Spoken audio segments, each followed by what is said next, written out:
Oh, do you happen to have a match?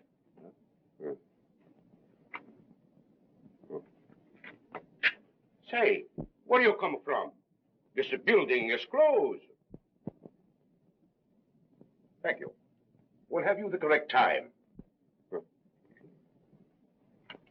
It is just 9 o'clock. Oh, thanks very much. Still, I don't understand.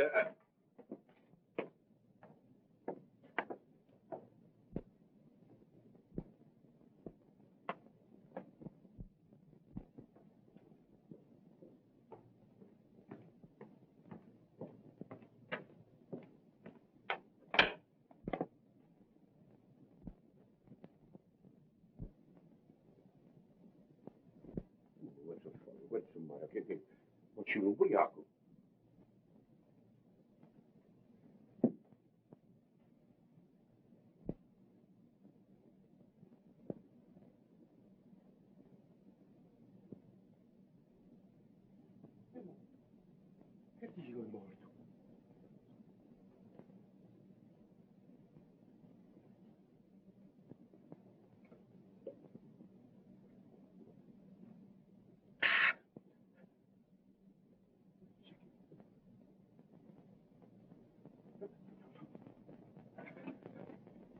Police! Police!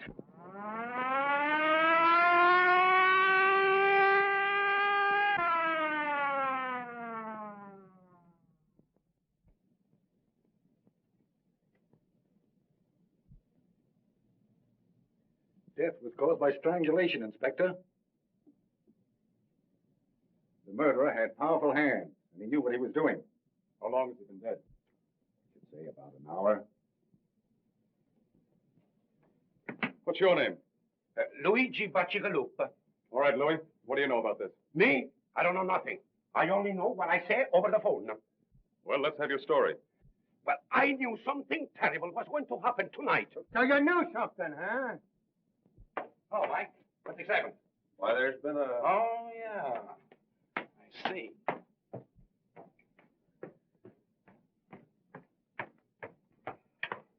Oh, Casey. Come on, Casey, give. I got a date with Inspector Riley. Sure you have. Only Riley don't know it. You go on in and tell him. Then he will know. Come on, scram. Now, you know Riley always lets me in on a murder. How'd you know this was a murder? Easy. I made a quick checkup on the population of the city and found out we were one short. Yeah? Well, if you don't get out of here, we're going to be two short. Ah, you admit it. I'd be victim number 2, so who was number 1?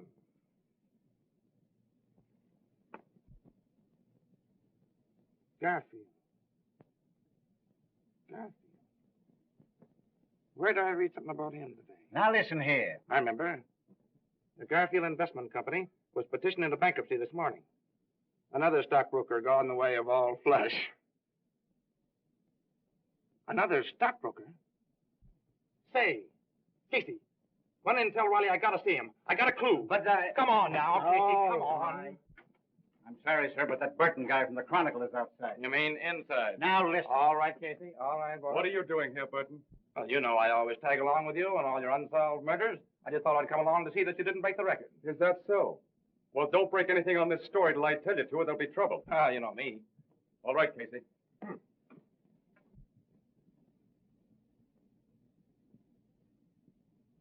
Strangled, huh? Just like the other cases. Yeah, that's not the only similarity either. When the murderer was leaving the building, he asked the janitor for a match and the time. Yeah? The fourth case we've had just like this in a month. Clues are all the same, and they lead no place. I think we've got a clue. What do you mean? Has the fact taken residence in your cranium that Garfield was the stockbroker, and that the other 3 victims of the recent murder cases were also stockbrokers? Where does that get us? Why, gives a tip on the kind of man to look for. Instead of wasting your time on thugs, you can concentrate on the clients, the Garfield, and the other stockbrokers. Say, if we're going to suspect everybody in this country that's sore on stockbrokers, we're going to be getting out indictments for half the population of the United States. Hogan's right, as usual. Your theorizing's okay, kid, but I'm with the inspector. We got to start with Buccigalacci or Lacci. Oh, Louis. He got a swell peek at this guy as he left the building. I'm going to take him down to headquarters and let him drag an eye through the rogues gallery. The rest of the men from the homicide squad are here, sir. Send him in. All right, boys. Hi, gang. Doc, let me have a record of the autopsy as soon as you can. All right. Get me a complete photographic record of everything. Footprints, fingerprints, the whole works. Yes. If we fall down on this case, we're through, the bunch of us. And as for you, Mug, when you write this up, use only the barest details. I don't want them to know anything we found out. Say, Sherlock, I could write all you found out on a postage stamp. And still have room on it to do a jigsaw puzzle. Is that so? You seen it?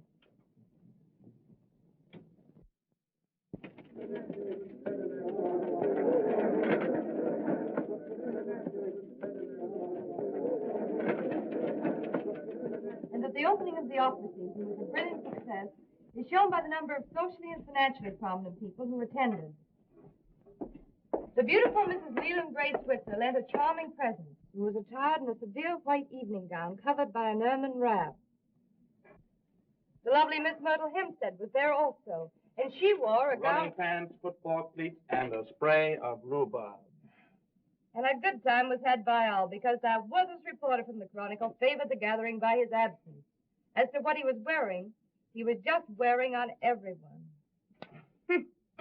How many times have I asked you not to spoil my record? About as many times I've asked you to marry me. Only up and up, Jerry. How about it? We get a place and raise some chickens? What do you say? Huh? Oh, Jack, I have so much to do. Go away. There you are. Marry me and I'll do all your work for it. I overheard the city editor say this morning that as far as your work was concerned, well, you better snap into it. Oh, yeah? For you, Miss Crane. Thanks.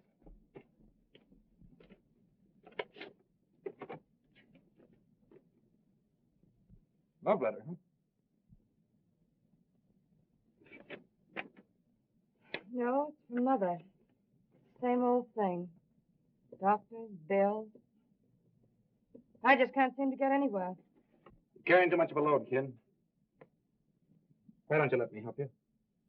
No, Jack. I couldn't do that. But if we got married, I'd have the right The to. right to let me saddle you with all my burdens. Is that it? Say, nothing connected with you could be a burden. You know I'm crazy about you. You've got enough on your shoulders looking after yourself, Jack. What's the matter? Don't you think I'm going to get any place? Not unless you settle down to some sort of serious work. You know, you can write a story with more punch and drama than anybody else in the game. Yet all you do is waste your time in sensationalism. Murder, kidnapping, frame-up, scandal. Well, these guys like Winchell don't do so bad. You're no Winchell, yes. Say, the only difference between me and Winchell is that he's been around more places than I have. And I'm catching up on him fast. Mm-hmm. Yeah. What do you think of the swell little murder we had last night, huh? Now, there you are. You would think that a murder was a show or something. Well, this one's going to be a show. It'll rock the town before it's through. Well, well, Philo Vance himself, in person. Good morning, Miss Crane. Good morning, Hogan. A little bit out of my precinct this morning, but I feel awful good at having solved the Garfield murder. You solved it. Why, you credit-snatching flatfoot. You know it was my idea to have the janitor look through the pictures in the morgue room. Hey, if I hadn't agreed to Butchie Betsy Louis coming down to the Chronicle, what good would your hunch have been? You mean they've caught Garfield's murderer? Yeah, got him in jail now. Congratulations, Mr. Hogan. That was pretty quick work, wasn't it? But listen to me, they'd had that guy in the Hoosgow 6 hours sooner. Say, what's the matter with you? I come down here to tip you off to a scoop and you treat me like a relative or something. All right, how much is it going to cost me? That is outside my car and my next year's salary. No, I just wanted to see if you got the name right. Terrence Aloysius Hogan. All right, Hogan. You're not a bad guy. I guess you deserve a break. Yeah, spell that middle name right. It's Aloysius. Aloysius. Sure. How could I miss it? Aloysius. On the way down, I picked up a picture. Thought you might need it. Oh, yeah, I forgot about that. I could have got one from the morgue room, but probably there's a later picture. Yeah, that's a later one. It's Say, what is this? I thought you were going to give me a picture of the murderer. Why, if we print this, they'll prosecute us for libel in the human race. Why don't you let Miss Crane run it in the society cover? Hey, listen. When Riley hears about this, you won't get within 10 miles of the next murder. All this guy does is run around solving crimes and taking the credit away from the police.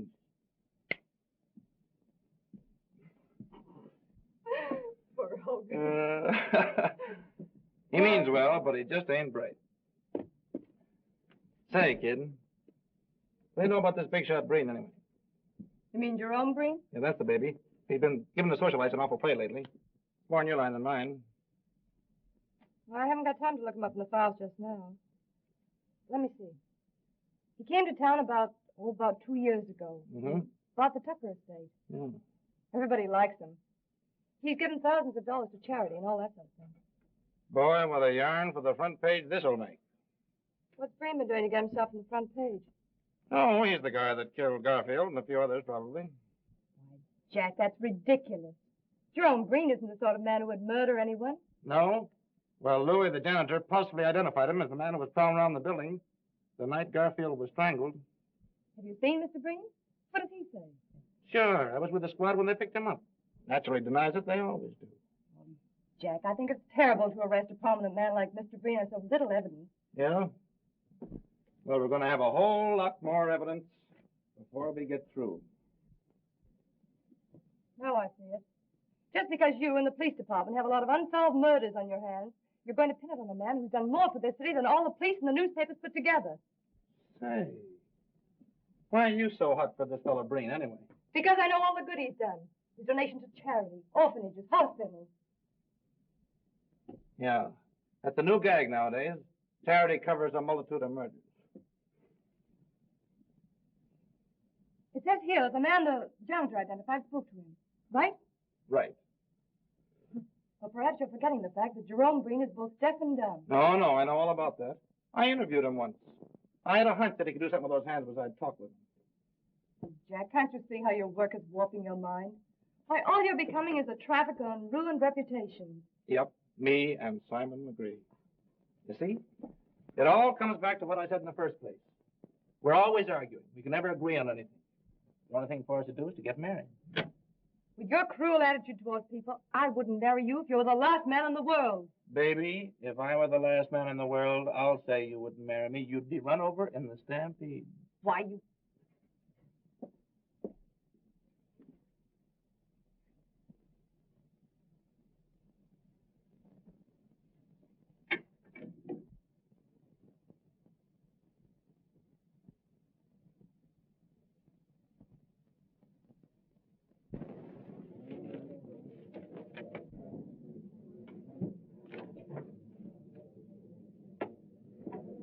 Evidently, the prosecuting attorney is considerably worried.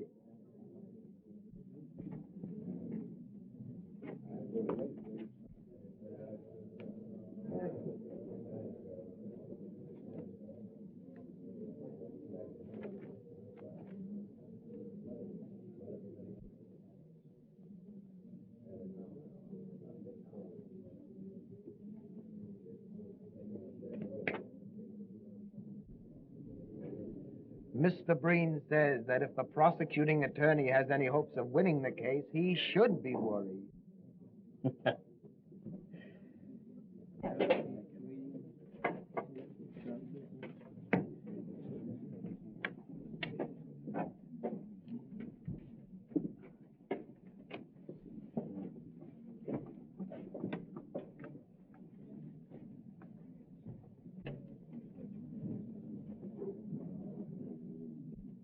Jerry, look, if that guy can't hear what people are saying to him, I'll eat my hat. Oh, don't be silly, Jack. Why, all intelligent deaf people are lip readers. Oh, yeah? What do you think, Chief? Will they get a conviction? I don't know, Hogan. It's got me. All the state has to go on is the testimony of this janitor.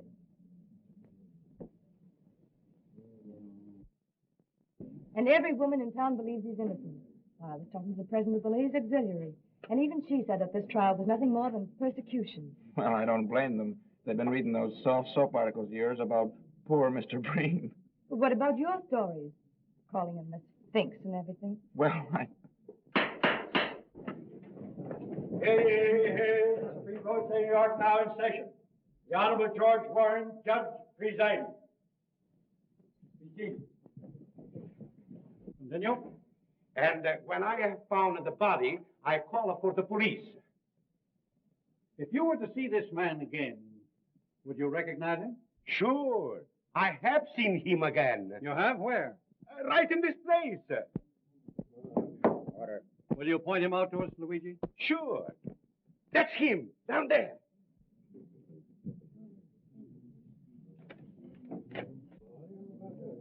Order.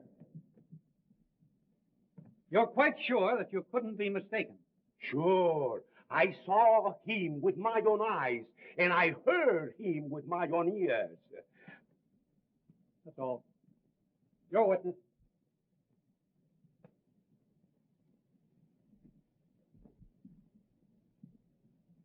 Mr. Bacigalupi, have you ever had hallucinations? Come again? Order. I mean, do you ever imagine that you hear things or see things? Your Honor, I object. Objection sustained.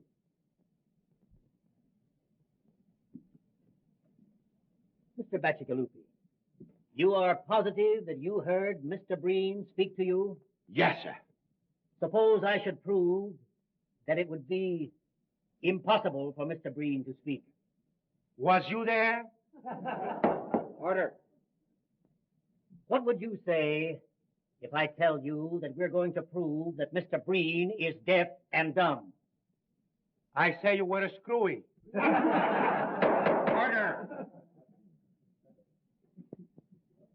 You take a drink now and then, don't you? Sure. I have the cold almost all of the time. It was cold the night of the murder, as I recall. Maybe you took a few drinks of whiskey to warm you up. No, sir. No. Think now. That was 6 weeks ago. How can you be so sure? You mean I am sure that it wasn't a whiskey? Yes. I never took a drink of whiskey in all my life. What? It was a gin. Order. That'll be all. Yeah. Your witness, Mr. Prosecutor. Is that all with this witness? No more questions. You are excused. Huh? Thank you. Mr. Breen, can you tell us where you were on the night of the murder? Mr. Breen says that he was at home, in bed. Now, Mr. Breen, can you tell us of anybody who saw you at home on the evening in question?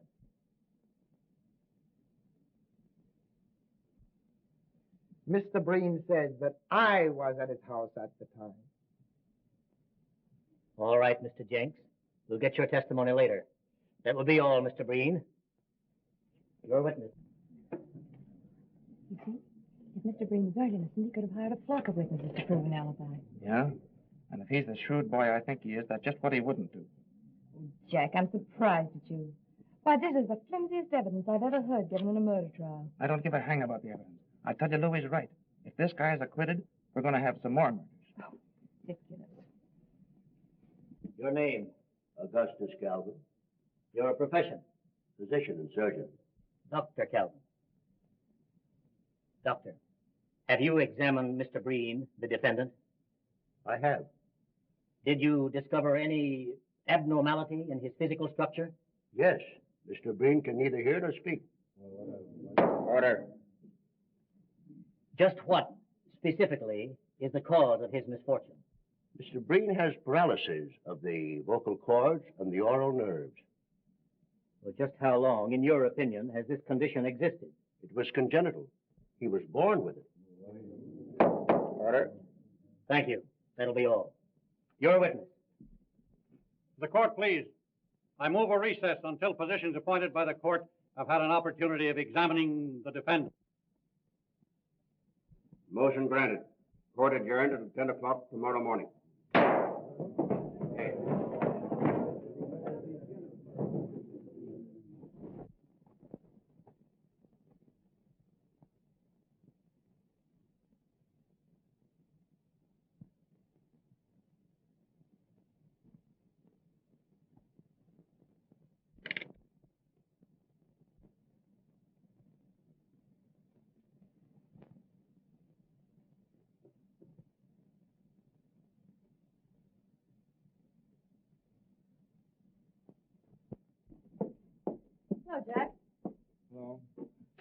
I'll bet you're enjoying that more than any story you ever wrote.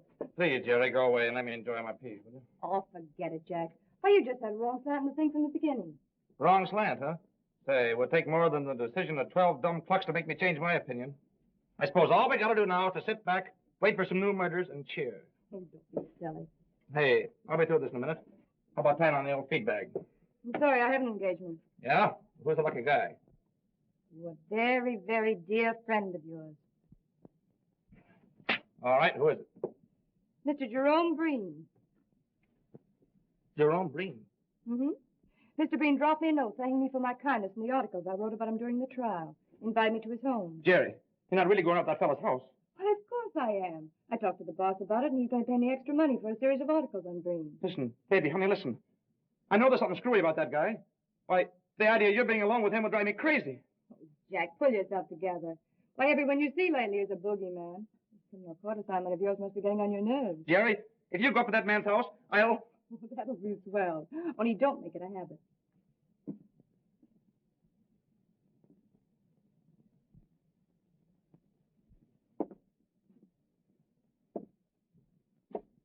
You, Mr. Burton?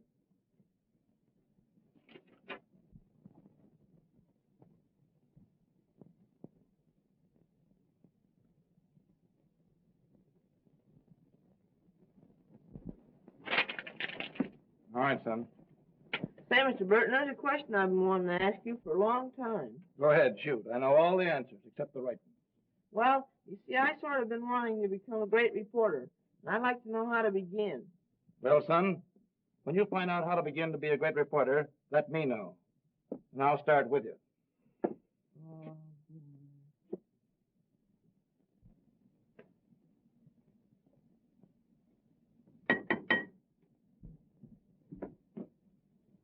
How do you do?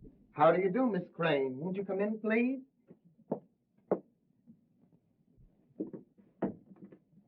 If you please.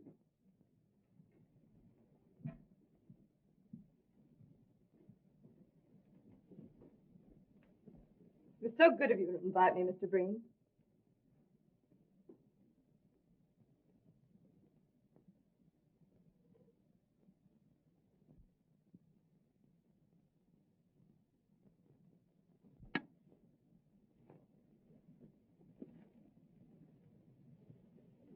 Lovely house you have here.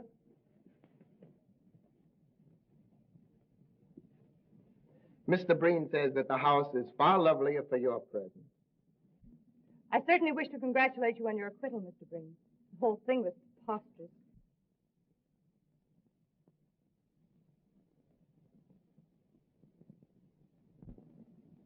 Mr. Breen says that your articles in the Chronicle were more effective than anything else in showing how preposterous the accusation really was. My. If these compliments continue, I'm sure I'm going to be so conceited I won't be able to write a good interview.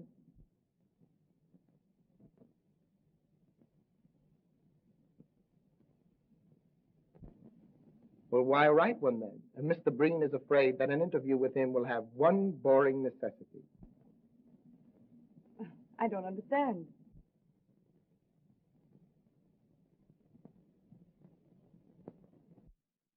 You will be compelled to talk about him when he feels it would be much more interesting to talk about you. You know, Mr. Breen, an interview always begins in the same way. Where were you born? Mr. Breen has jotted down some of the facts of his life that might be of interest to your public.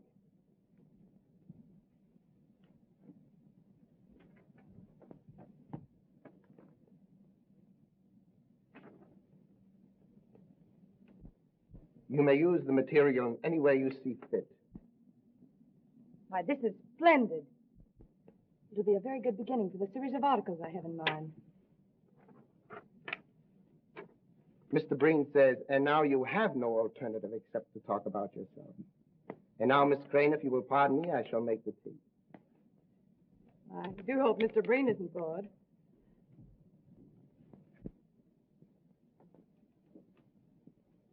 Hey, Tony, Yes, sir. fill him up again. This, 3 points and 2 fifths. Pretty good, eh? Okay, then.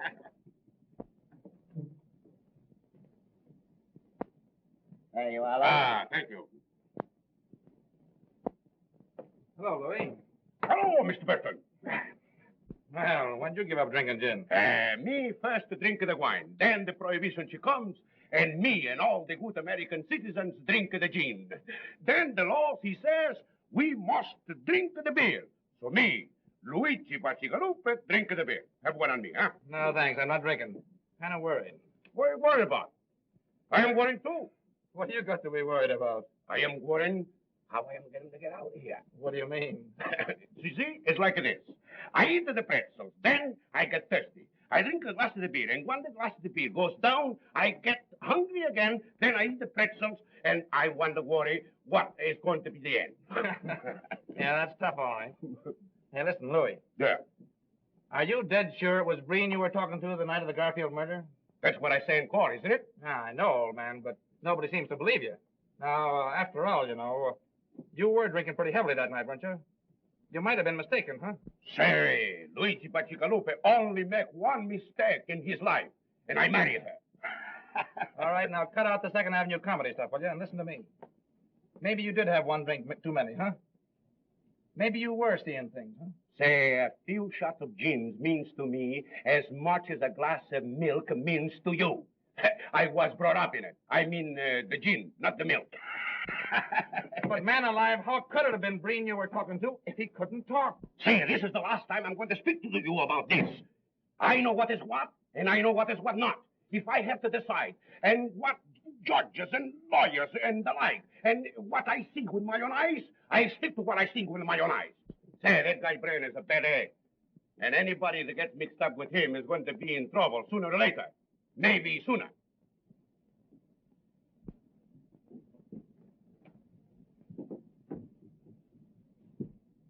I don't believe Mr. Breen was expecting you, Mr. Werner. Well, I've got to see him. I'll wait. All right? But you must meet Mother sometime, Mr. Breen. I know you'd like her.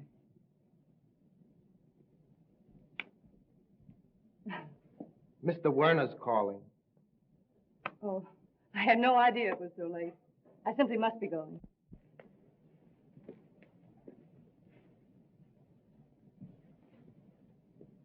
Mr. Breen says he hopes you will come often. He is very lonely. You're very kind. And it is so restful here. I'm afraid I'll wear out my welcome. Thank you. Goodbye.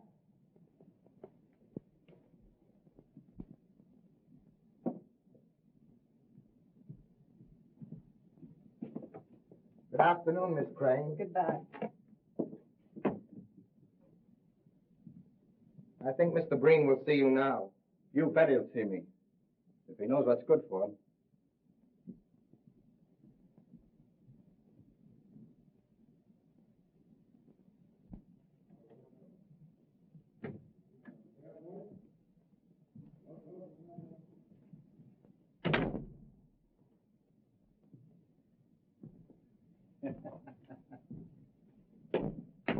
Oh, boys.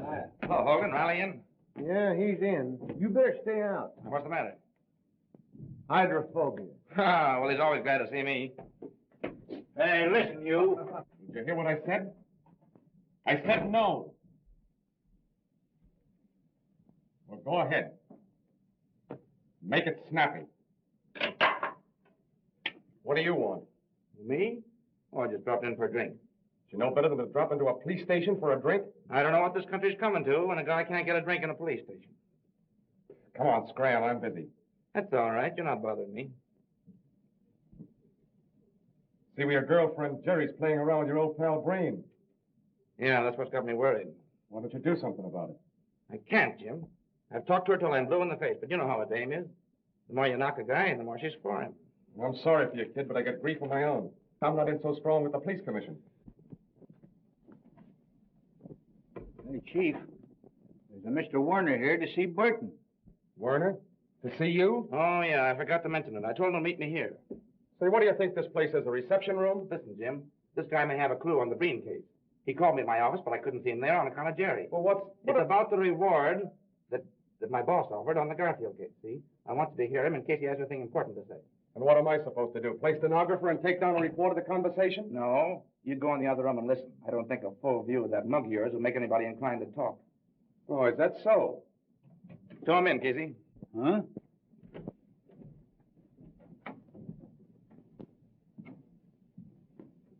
Hello, Mr. Warner. All right. Have a seat.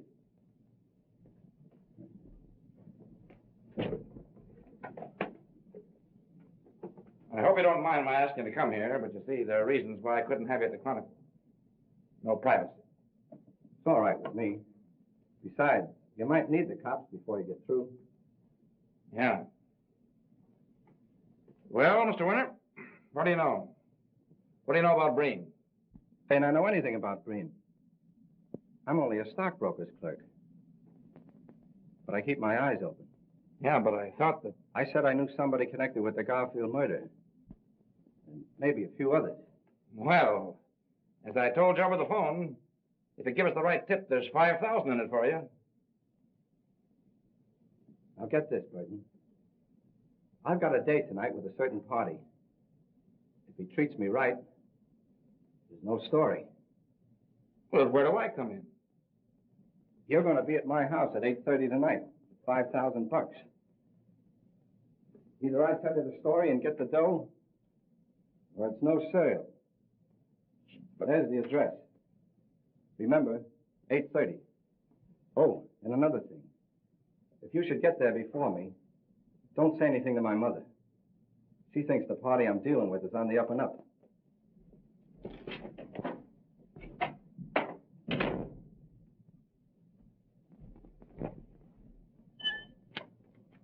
Well? We'll be there tonight at 8:30.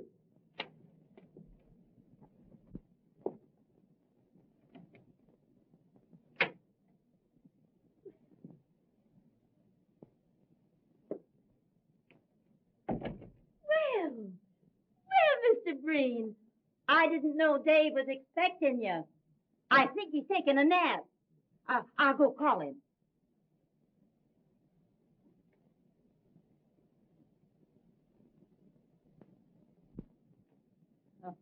Yes, upstairs.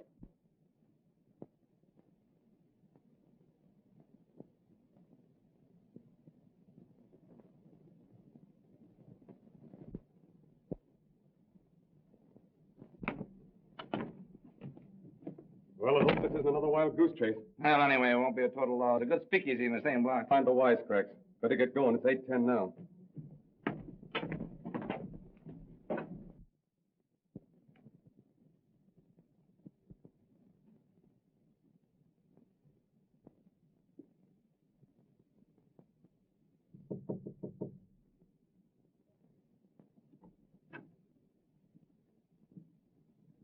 Mrs. Werner, do you happen to have the correct time?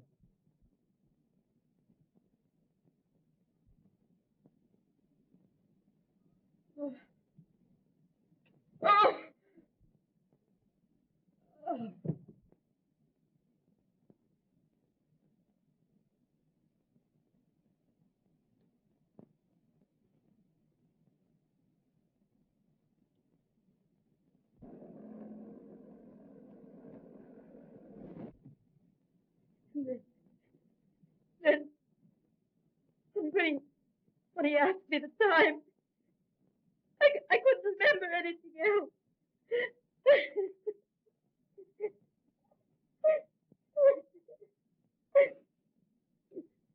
Oh, let me go up to him. No, you mustn't do that, Miss Werner. Please.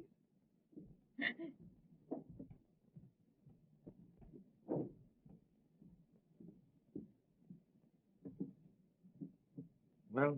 Same as the others. He's dead. I knew it. I knew it! Oh. Oh.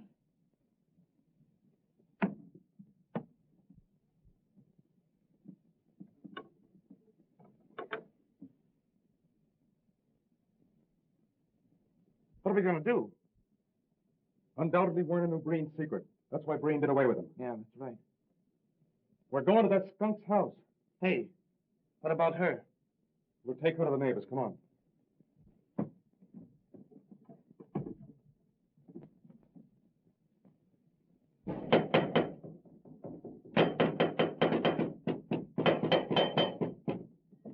Breen. Why, he... All right.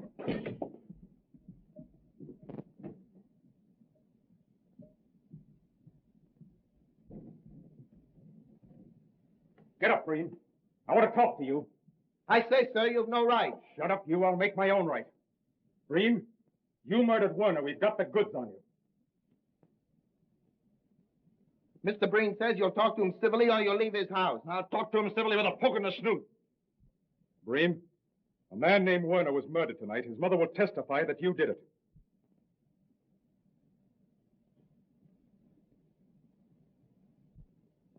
Mr. Breen says, why don't you arrest them again and make yourselves the laughing stocks you were in the Garfield case? Why, you... If you're innocent, how do you explain the people who will identify you as the man on the scene of the crime?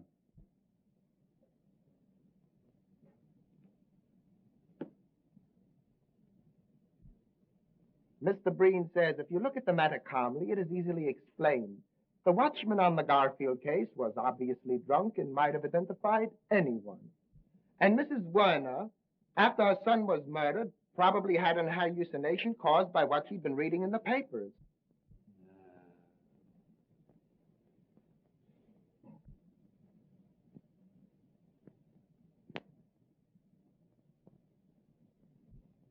Mr. Breen is very sorry to hear of young Werner's death. He liked the boy immensely, and he will do all he can in order to help to bring the murderer to justice. Thanks. Breen, where were you tonight at 8:30? Mr. Breen has had a very bad cold. He lay down at 6 o'clock and slept until the gentleman wakened him. Uh-huh.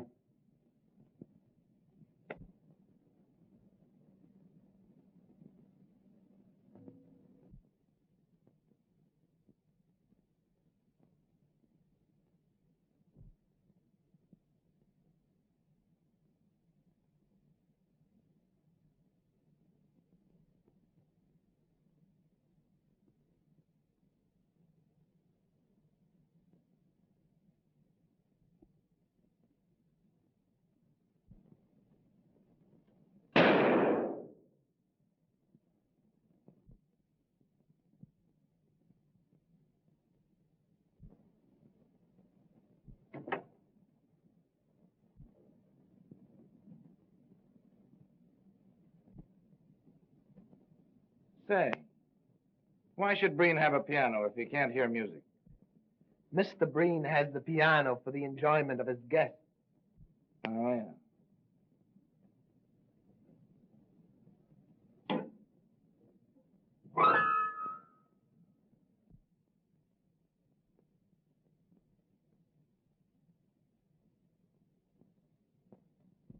Come on, Jack. There's nothing else for us to do here. Good night, Mr. Breen. I'm sorry we disturbed you.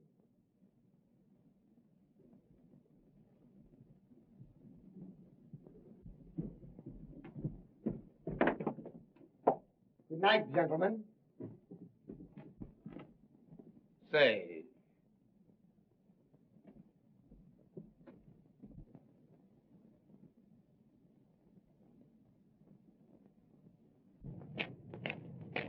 what do you make of it, Jim? I'd like to know how he could hear that piano when I couldn't get a tumble out of him firing off a gun. What makes you think he could hear me at the piano? I was watching him. He heard you all right. Where does that get us? It gives me an idea. I'm going to sleep on it, and if I feel the same way in the morning, I'm going to the squad over here for a showdown. Yeah, but Chief. See me at my office at 9 o'clock in the morning. Well, listen, can't you give me a tip of some kind? Don't want to discuss it. That's all I've got to say. Well, now, listen, you know, I've been...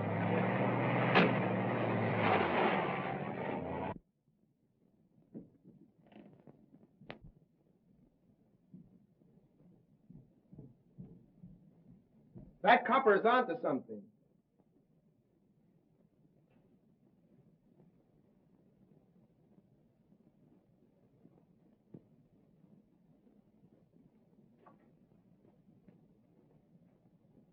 I also found out that reporter guy is sweet on the crane dame. If you don't look out, you're going to spoil a swell racket just on account of a skirt.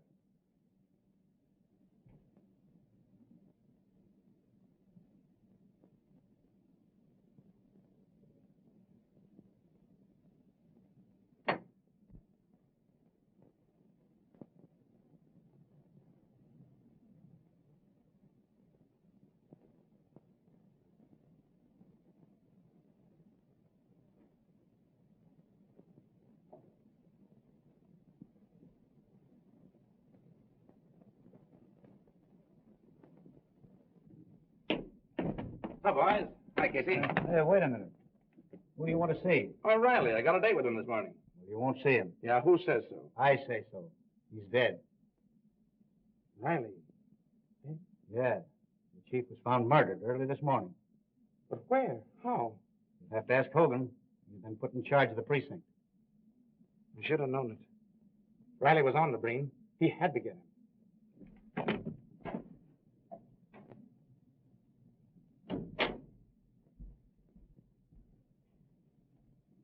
Hogan, how did it happen? Tell me about it. Riley's wife found him in bed, 7 o'clock. Strangled like the other guys. How could the murderer get to him? Easy. Alleyway and a fire escape leading to his bedroom window. Now I know it's Breen. Yeah? What are you going to do about it? Can't get anything on him.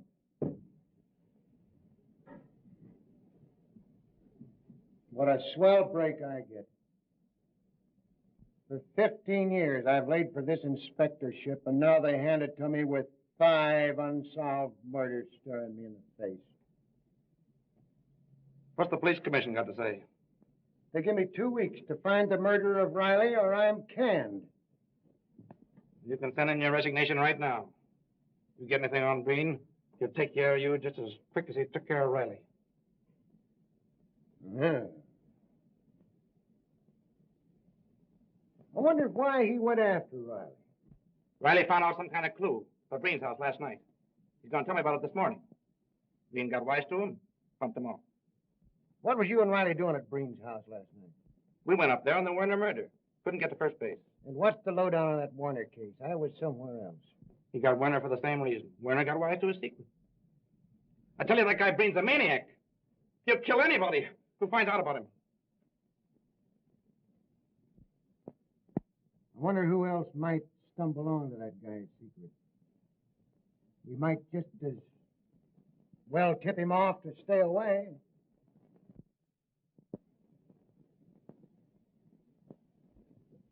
Jerry Crane. What about her? I mean, she's been seeing Breen all the time. She might stumble onto his secret. I thought she was your girl. She used to be until this guy started working on her, hypnotizing her. I gotta do something. Say, wait a minute. Let me talk to her. I got away with these things. Yeah, all right. Say, give me the Chronicle right quick. Yes, we know, but don't you realize the danger you're in? I'm sorry, Mr. Hogan, but I can't see it that way. I know Mr. Breen better than any of you. He couldn't possibly be guilty of the things you're talking about. But, Jerry, dear, don't you understand? We've been working on this thing. We can see things you can't. Jack, you should know better. When people go snooping around with wild ideas in their mind, the first thing you know, they begin to believe them. As a matter of fact, you're asking me to believe the rottenest things about one of the finest men I've ever met. We're not asking you to believe a thing. All we want you to do is to stop associating with Breen. What do you mean, associating with Breen? Well, everybody's been talking about it. It's even been in the newspapers. All these visits you've been making to his house. Which only means that the gossipers and columnists in the other papers are following in the footsteps of Mr. Burton of the Chronicle. You're very foolish. Risking your life for a woman's whim. Why, this is no whim, and Jack knows it very well. I'm writing a series of articles on Mr. Breen. I'm being well paid, and I need the money badly. All right, then. Chuck your articles. I'll give you what you need. We've been through all that, Jack. How many more articles have you got to write?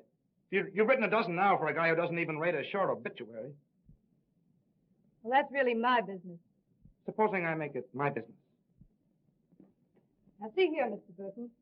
I like Mr. Breen, and I'm going to see him whenever I want to. But, Jerry, listen, honey. Don't go now. Have dinner with me and talk it over.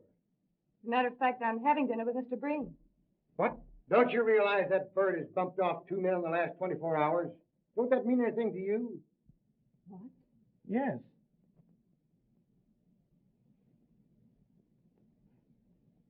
No more than it would to Jack or any other reporter covering an assignment. Even if it were true. But, Jerry... Well, I'll tell you what I'll do. If it'll make you feel any better, I'll ask Mr. Breen not to murder me. But, Jerry, listen. Supposing you should stumble onto his secret. I won't, my dear. I'll pick my steps.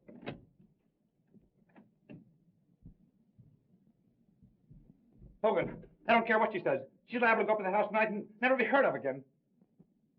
Send Casey in here. We've got to do something. Calm down now and let me handle this, will you? You want me, Chief? Yeah, I want you and Sullivan to watch that Breen house. Jerry Crane's going over there tonight. If anything suspicious happens, telephone me here. Oh, thanks, Hogan. You're a pal. I'll go along with the boys and help them cover the house. Yeah, and I'm going to get into a jam over this. Against the commissioner's order to have anybody watching us is suspected of a felony. Felony? Say, what do you think this is, a picnic?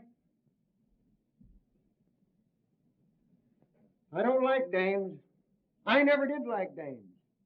I'm going to get canned for protecting one when I ought to be giving her a good swift kick in the slacks. You're right, Chief.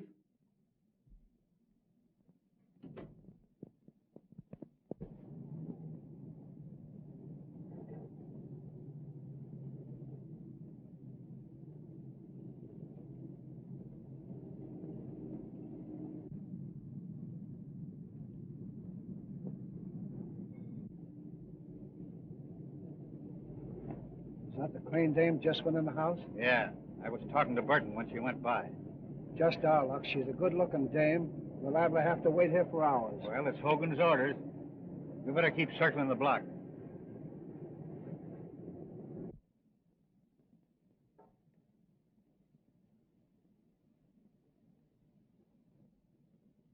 But I'm finishing the articles, Mr. Breen.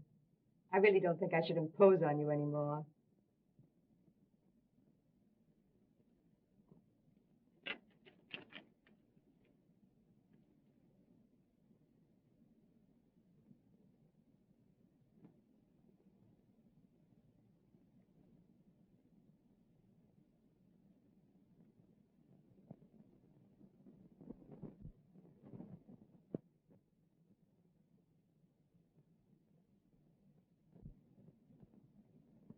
I can't see any reason why I should stop coming up here. You seem like an old friend whom I've known for years.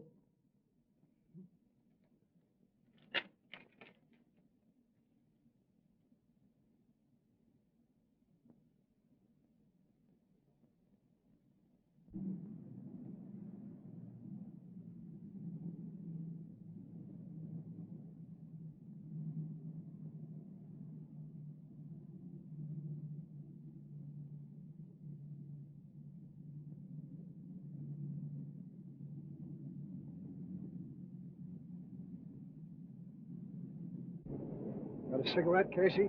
Sure.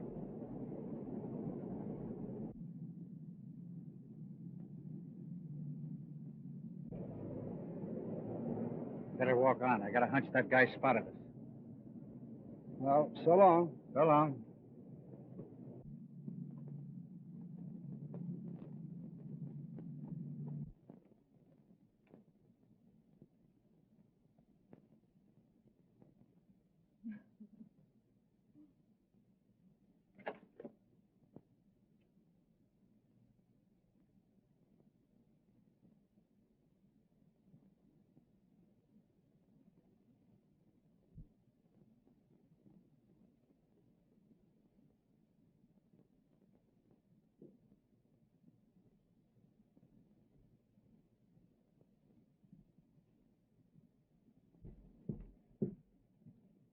I told you about that dame. There are a couple of dicks outside watching the house.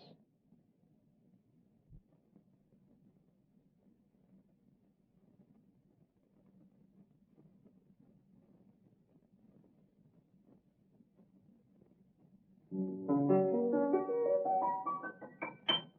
told you.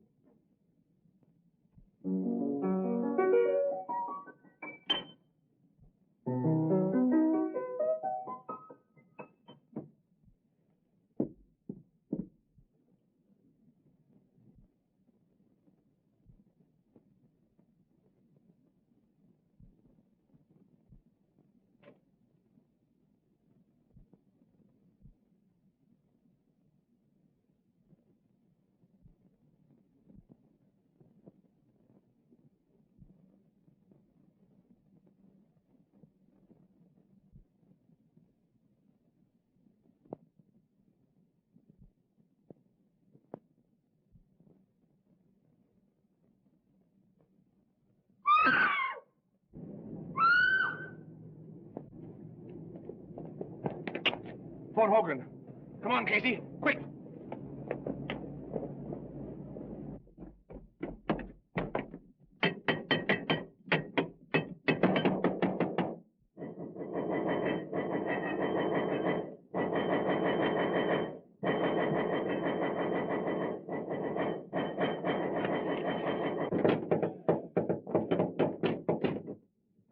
A gentleman. Get in there.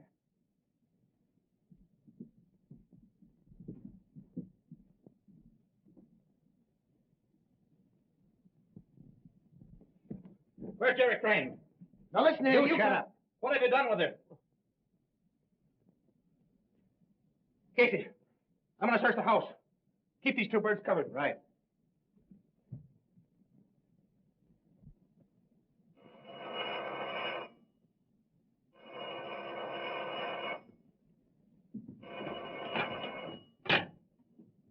Hello?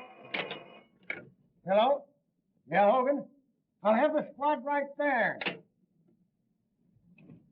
Get on your way, boys. Get on your toes. We're leaving. We're on our way.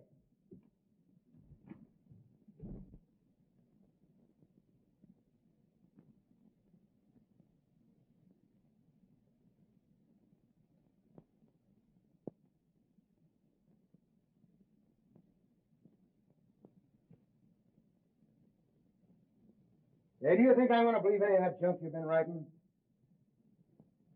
Now, look here, I'm going to get the truth out of you if I have to choke it out of you.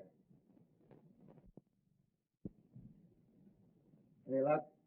Not a sign of her anyplace. The joint's empty. What's he say? Oh, that guy can lie fast as he can write.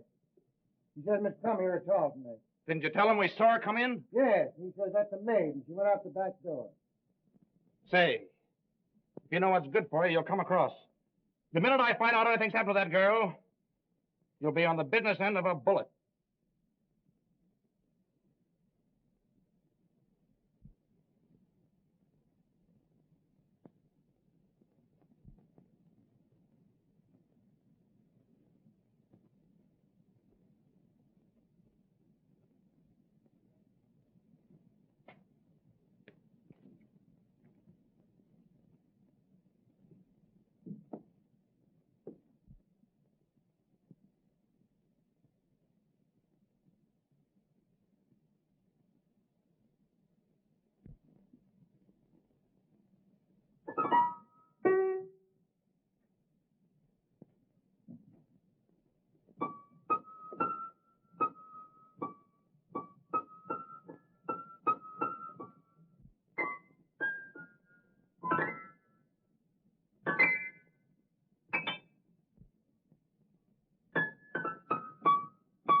Hey, can that racket.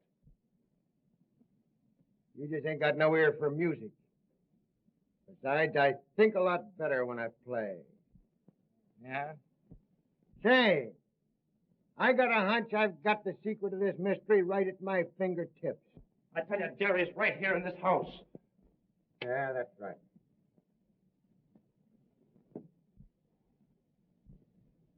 Say, didn't Riley say something about getting a clue around here? Yeah, he said something about Breen being able to hear the piano. Yeah.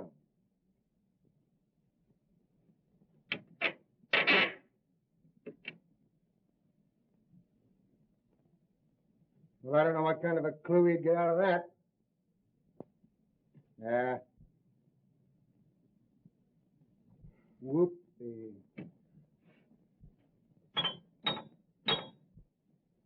Look!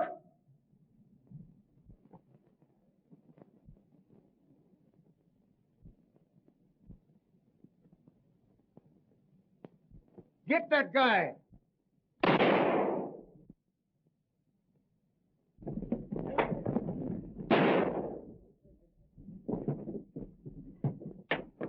Jerry, Take it easy. you all right? I'm just a bit shaky.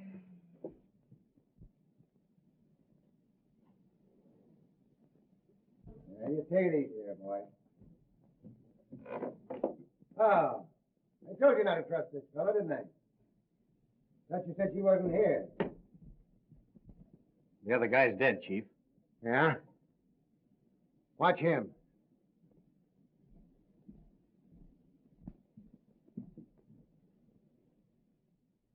Well.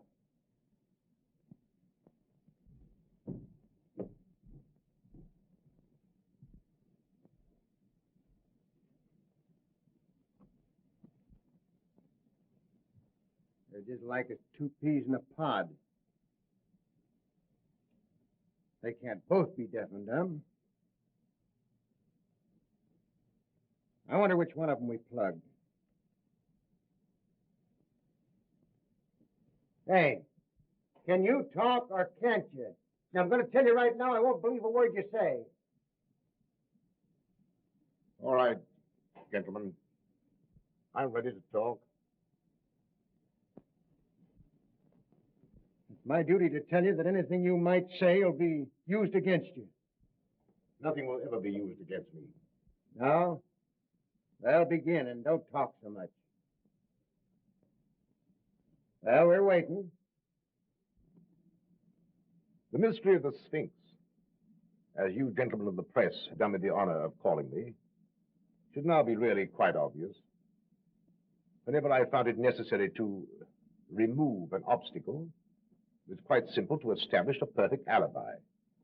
My twin brother temporarily assumed my identity, and he being a real deaf mute, well, of course, would naturally discredit any witnesses who might testify that he had spoken to them. How successfully my little scheme worked could be attested to by the police departments of other cities beside your own.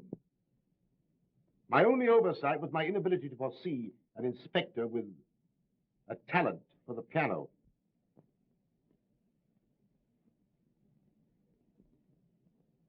So you admit that you got Garfield, eh?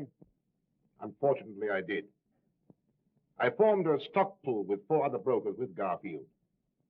They didn't like the way I did business and threatened to go to the district attorney. Well, I had to protect myself. Why, of course. And Werner and Riley, what about them? One was a skunk who tried to double-cross me. Riley got suspicious about the piano. And Jenks, was he in on this?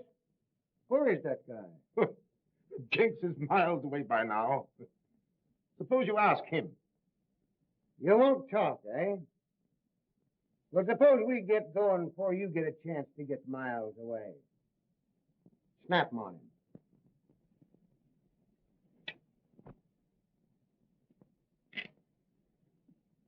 All right. I'm ready. No.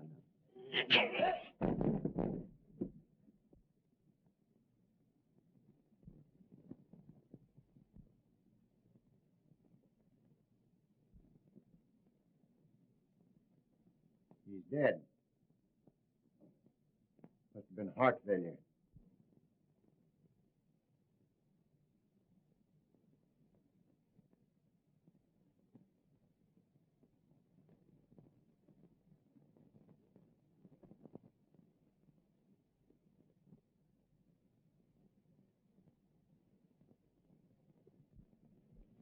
There you are. Careful. What's that, a souvenir? That's how he died. Poison. What are you trying to do, kid me? It's a medieval poison ring. If you press it right, the plunger comes out and pricks the finger. Oh. You know, I suspected something like that all the time. Yeah. Sullivan, take care of that, will you? And, Jack, I guess I've been pretty stupid. Well, I'll let it go this time, but from now on, I'm wearing the brains in this family. This family? Well, aren't you working a little fast? You bet I am. We're getting married. I'm going to raise chickens. You're going to raise... How about it, Mama? All right, boys, I'll see you pretty quick. You take care of it. Oh, excuse me. All right, I'll go on. Well, Inspector, I guess you'll keep your job after all, huh? Yeah. I'll keep the job. And you all laugh when I sit down at the piano.